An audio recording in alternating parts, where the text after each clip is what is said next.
आमचे मक्याची शेती बघा, मेहनत करून मका मस्त उगवलेला आहे. इथं मक्याला बघा, इथं तुम्हाला दिसतील लांब कणसं सुद्धा आलेली आहेत. मका एवढा मोठ्या शेतीत मका लावलेला आहे. त्यानंतर ही आहे खायची मेथी, हा पालक बघा, आमचे गुरु दाखवतील तुम्हाला.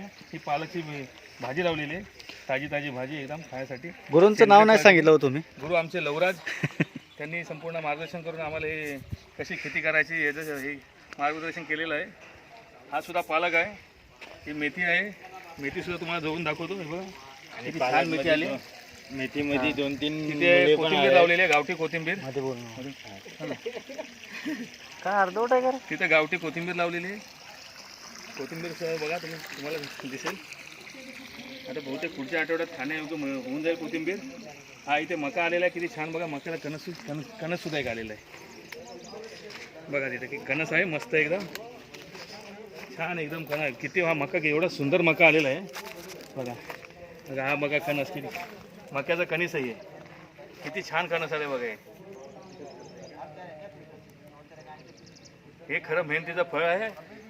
आता असं वाटायला लागलेलं आहे, कारण घामाचा जो खरा आनंद हा कणीस मक्याचा आल्यानंतर दिसत आहे बघा. सगळ्यांनी खरा घामाचा आनंद आता दिसत आहे. किती मेहनत करून हा उगवलेला आहे. खऱ्या शेतीतला आनंद आम्हाला आला आहे बघा. किती खऱ्या शेतीतला आनंद आला आहे आम्हाला.